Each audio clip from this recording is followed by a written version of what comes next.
So that is an area where we ought to work. Ulcerative colitis, you do not have a remedy for ulcerative colitis in modern medicine. That's a gray area. That's an area which you will immediately, if you get some results, that will be of use to the community. Now the research which is affordable in countries where people sleep hungry and shelterless, because research is a very, very expensive affair in the modern world. In the Western world, one newer antibiotic consumes at least trillions of dollars. That way, this morning Honorable Vice Chancellor also said that the Ayurvedic research is very simple to do. It just needs your passion and maybe a few drugs and few patients, and you are able to do. That also is possible. Then you have very complicated research also in Ayurveda. Not that we are talking of genomes. That will be a little expensive. We have molecular biology which has to be involved. There are many more things. The most sophisticated investigations have to be done many times. Therefore, when you are planning research, that time, let me share my thought that earlier I was working on Vasant Kusmakar Ras. Meanwhile, I was selected for WHO. I went to WHO, and WHO, day and night, I was writing articles for different countries saying that the treatments, the primary health care has to be affordable, it has to be safe, it has to be effective. So affordable is the first slogan that WHO uses. Therefore, when that got ingrained into my mind, when I came back to Podar, I started thinking of something new. Vasant Kusmakar may not be affordable by masses. So let us find something new. That is the time, sir, when I started working on Nishadi Yoga, which is a pure herbal compound. Maybe 1 month's treatment will just cost around 100 or 200 rupees. Whereas Vasant Kusmakar Ras, 1 month's treatment would cost you around 2,000 to 3,000 rupees. Now, the way forward for research with impact is that you gel the modern scientific methods as per the requirements of Ayurvedic and Unani. Now, Ayurvedic, Unani, homeopathy, all Ayush sectors, we have to gel, we have to adopt the modern methodology for inquiry into these systems, but that cannot be blind. Our own experiences, which we have been sharing with our Guruji also many times, Professor Raman Singh sir se bhi bahut baar we have been discussing, Chandanasava is very effective in urinary tract infections. But when you go for after giving the patients of UTI a dose of Chandanasava for 1 month, the patient is comfortable, he doesn't have problems, but when you test the urine, probably the culture would come to be positive. So what is it that relieves the patient other than that germ, other than that bacteria which is affecting the urinary tract? Therefore, one has to adopt some kind of a criteria to get modern scientific methods, modern scientific tools for research into Ayurvedic drugs. Instead of conventional evidence-based medicine. Now this is a quotation which I got from one of my friends in South, one Dr. Ram Manohar. He has been saying that the clinical trials cannot be institution, should not be institution or based in a clinic, based in a hospital setup. It should be practice-based, organized by Ayurveda, and they should be practice-based. You ask the practitioners what are the success stories. The success stories which Dr. Narendra Bhatt is talking of is probably the success stories which every practitioner has. When my students meet me, they tell their success stories to me. When I meet my teacher, I tell success stories. When I meet another practitioner after 2 months, 3 months, he tells me success stories. Now these success stories need to be documented, and they should form a part of some kind of a clinical trial assessment. For impact research in Ayurveda, we have some categories. Say literary research on the text, your research into who wrote the text, what time period it was written, what impacted, what was the reason for inclusion of those particular paragraphs or chapters into the textbooks on a particular time, then principles, then research on diagnostic tools, research on single drugs. Then we can talk of research on drugs with multiple ingredients. We also have to do research on standardization of medications and research on composite management. The last one is very, very important, because Ayurveda has never said coming back to Rumayog Gold, sir, what you said is a multi-drug, multi-ingredient composition is absolutely fine. For a research, you have to do that many times. Even we have been doing single drug research or a multi-drug research. But beyond that, there is something which is called a composite management, where we prescribe panchakarma, where we prescribe Ayurvedic treatments, could comprise of kara, could comprise of asavarishta, could comprise of some guti vati, and in the last some apunarbhavatu chikitsa, and then we say my treatment is complete. Now there have to be methods to, when Ayurveda claims that this is treatable, then we should not leave only on one drug that no, it has not been able to treat, or it treats 30%. When you are going to comment on a particular treatment, it is the composite treatment, and that's one reason many of our students in Podar Hospital, sir, they do work on composite management, the evaluation of the composite management in diabetes or maybe in ulcerative colitis, where everything is adopted simultaneously.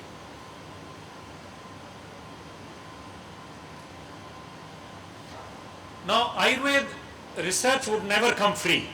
It cannot be created out of nothing.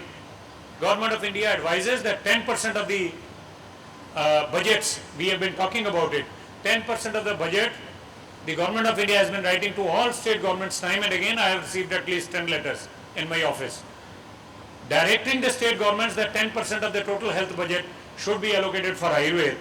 But you will be surprised, our state gets around 2%, and many of the states who are well off could be getting around 5 or 7%. Kerala, I understand, gets a lot of budget because Ayurveda earns a lot of money for that state. So it could be both ways. The governments are not giving us because probably we are not showing those results. But we definitely need some support. Sir said that this is a sector which needs a lot of support. Probably research in Ayurveda does need a lot of support. And this 10% must be adhered by the state governments. And support from research institutions. If a student from one institution, researcher from one institution goes into another institution, he has to hunt from one guide to the other, and there is hardly anybody to support him. So there have to be institutional supports, institutional collaborations. If you want to have, this is up to this time, whatever has happened, whatever research has happened in Ayurveda is probably only on the individual. An individual has been run to the other institute, he has been able to convince the institute that yes, I am doing a serious research, and then they collaborate. But I think some institutional collaborations on research ought to happen. Then high quality training for teachers and researchers. Those who are doing research have to be done, have to be trained very nicely before they go to research. Just now the point was raised that we ought to review the total literature before we jump into research. It should not happen that the PG student next door in the next room has already worked 2 years back on that particular aspect and you do not know about it, and you start your research on that particular area. So you have to do a literary review, you have to prioritize your research, you have to organize where all this research will happen, and maybe if required you may have one investigator, two investigators, a few more co-investigators to get the whole team bound to you. Then there are many fields of research. I will just go because there are other speakers also. These are some of the areas which are very, very important. Anti-stress, adaptogenics, memory enhancers, immunity builders, hypolipidemias, cosmeceuticals and nutraceuticals is a new, newly coined words which are very much in the market. With cosmeceuticals and nutraceuticals, the issue is that now they have gone into the market, now people are asking for research. Whereas for the drug, normally it happens is that it is in the research, then it goes to the market. Now drug research needs a special mention that reverse pharmacology has to be applied to Ayurveda. You cannot go absolutely as per GCP guidelines because good clinical practice guidelines suggest that you ought to have safety and efficacy studies in animals which are not required in Ayurveda, because even Government of India has recognized that the safety and efficacy studies in animals is not required. They say phase 1 and phase 2 can be exempted for Ayurveda, because Ayurvedic medicines have been in use for thousands and thousands of years, and there has been a lot of clinical experience on it. Practice-based clinical trials ought to happen, and success stories could be taken as an evidence. Now, what is the impact? Publication of research. How will your research become an impact research? Until and unless you publish your research, it will not have an impact. Now, that will be accepted. There is an acceptance of the results by research and research scholars and contemporary scientists. You publish a paper. I remember when we publish a paper, there are several queries coming from across the globe asking how did you do it, what was the number of subjects. So you generate a curiosity into the other researchers, and somebody can pick up the threads where you have left and can complete that whole road. So acceptance of the results of research by the contemporary scientists. Policymakers come to know of the research because too many scientists start working on it and they impact the policy, and bring your research onto the main schedule of the treatment on a mass scale. So what will happen is, if the blindness is very, very common, probably if the policymakers are convinced that Trifla Ghrith is good for preventing blindness, the policymakers will give an opinion as a policy that yes, Trifla Ghrith must be used into all primary health care centers for blindness prevention. So this is how the impact of research is seen for the ultimate ends. And ultimately, it changes the lives of people because you are giving some relief, your research has been taken to a logical conclusion. And let me tell you friends, publication is something very, very important, and publications in journals with high impact factor is very important. Even journals have got an impact factor. So the more impact factor a journal has, your journal, your research paper, if published in that high impact journal, will be read by more number of scientists, more authentic people, and maybe that will reach a logical conclusion.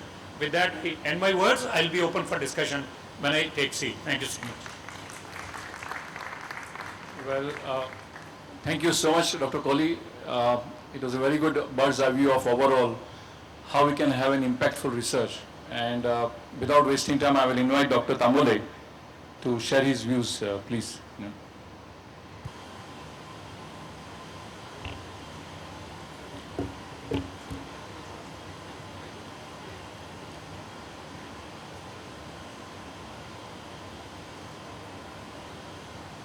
Respected Honorable Vice Chancellor Sir, Kohli Sir, Narendra Bhatt Sir, Ladda Sir, Professor R.H. Singh Sir. First of all, I should think myself blessed today that I am able to speak in front of my teachers, my teacher's teacher. It is really an honor to be here, sir. Thank you very much everybody for giving this opportunity. Now, what I see myself in this setup, in this place, is someone who is neither a student, because I completed my post graduation in 2002, nor a professor, or maybe nor a person of an high this thing.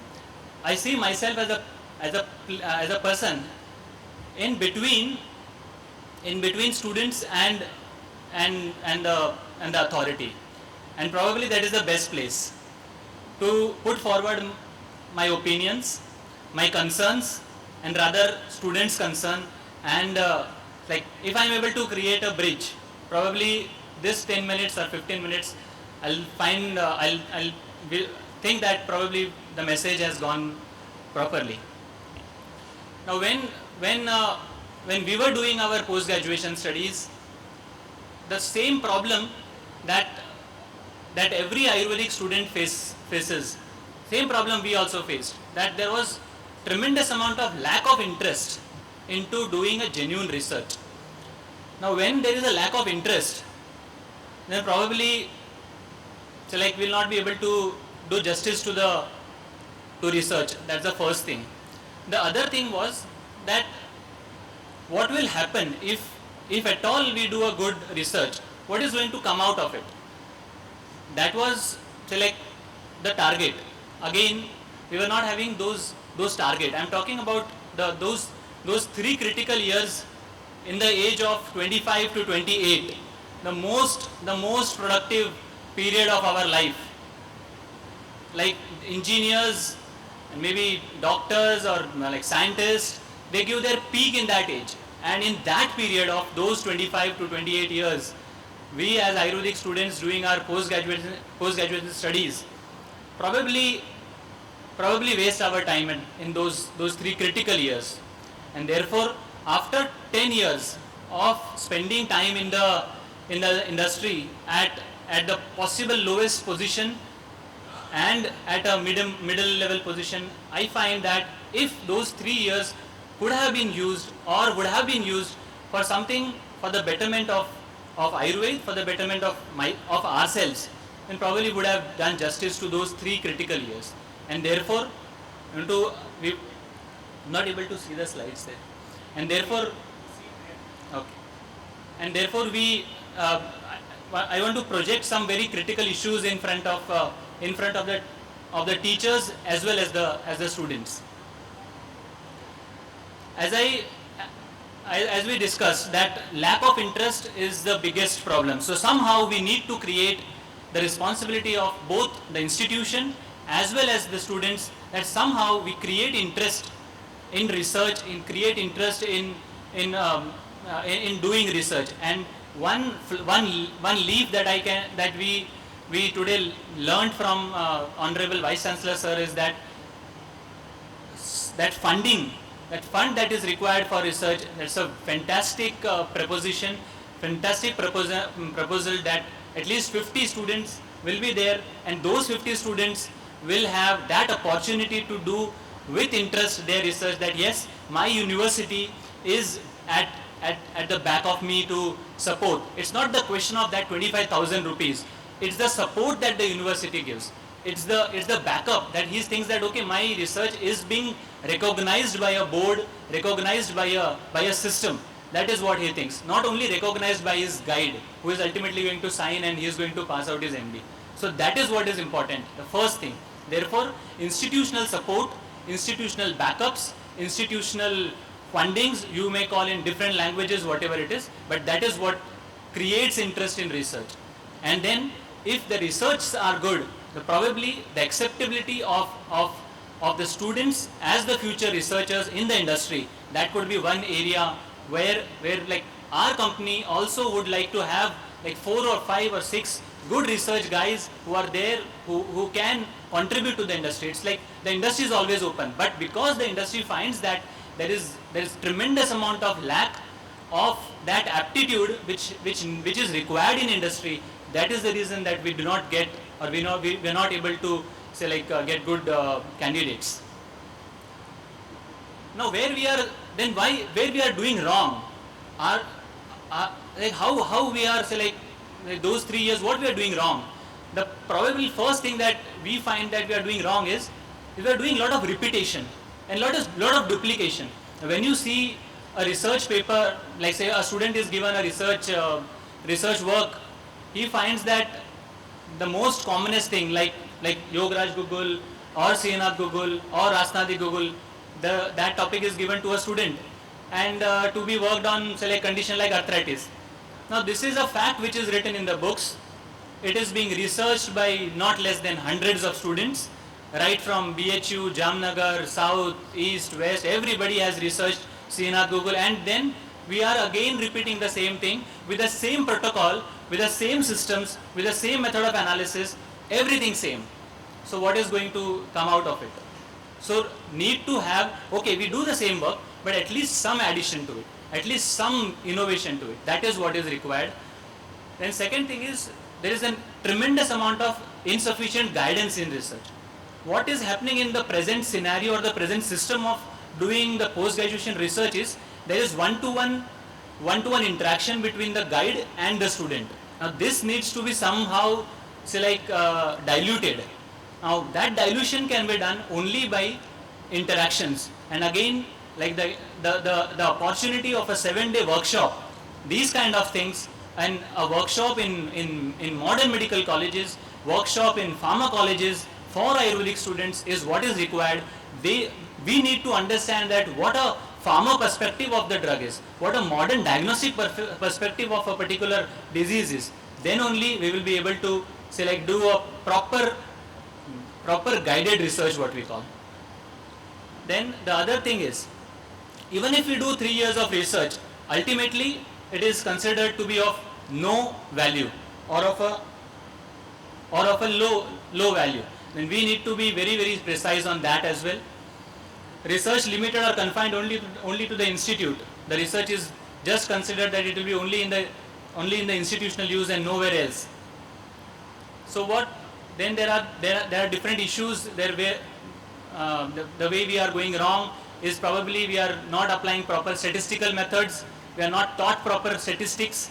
We do not go to statisticians. There are biostatisticians. Probably with no MD student or PG student goes to a biostatistician to at least calculate the sample size, to at least calculate the say, like, the different tests that are applied. So we need to have a proper statistician help, guidance. That is very, very important. Survey of the